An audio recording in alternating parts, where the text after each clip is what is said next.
Hello everyone, and today I want to talk about my favorite idiom in Chinese language. And first of all, I want to say that idiom in Chinese language is 成语, and my favorite idiom is 盲人摸象. So, what does it mean? So, 盲人 means a blind man, and 摸 is like to touch, and 象 is 大象, it's elephant. Sorry. And here's the idiom. And let me tell why I like this idiom.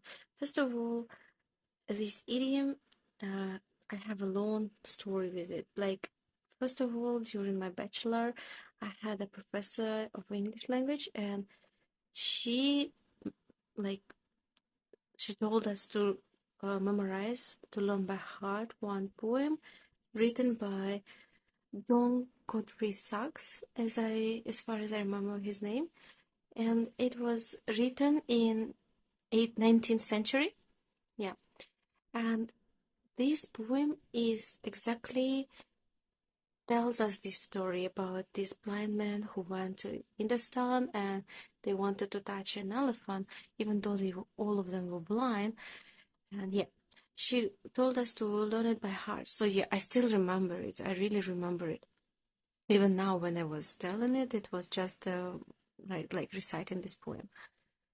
And they wanted to see an elephant, and even though they couldn't see, but they wanted to touch, and by that they could satisfy their mind. So that's how they would know what an elephant is, because they've heard about this mysterious and monstrous, you can say, animal, and they heard that it's so great, but they didn't know how it looks like, because other things they kind of touched and it was easy for them, but an elephant is so big, right? But what is the moral of this story? Is it just about a blind man touching an elephant? Is it? I don't think so. And I am sure you already know what is the moral of this story. And the moral is that sometimes we see things only from our perspective. Because when they touched it, some of them just touched the tusk, and some of them touched the tail, and they started arguing. No, it's like a snake. No, it's like a rope. And all of them were arguing. And John Godfrey Sachs, he says that often in religious disputants, they are also often like this.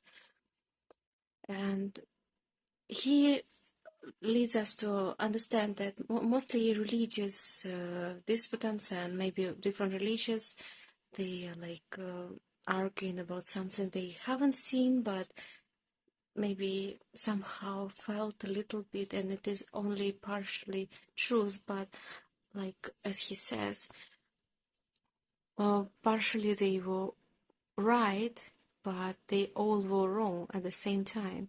But what actually is the root of this idiom? Because it cannot be this poem, right? Because it's probably older than that. And let me tell you, it is. It can be found in ancient Indian religious scriptures like Jainism and Buddhism and Hinduism. We can find that those words, that parable, we can find it there. It can be found, like, as I said, about blind man touching an elephant, or about people being in a dark room. So it's very ancient, and it's really interesting for me that, and it was very easy for me to memorize. Like, idioms usually are difficult to memorize because mostly kids start to learn them when they are very young. They start learning it through different stories, 成语故事. They start reading these stories in Chinese, and they watch cartoons, and for them it's very easy to memorize because they have the background. But we usually don't have the background. Who is this guy killing sons? Why he's killing those sons? Like what's happening? We don't understand it. But here I could relate to it because I've known it for so long, and it was really easy for me to understand, to memorize.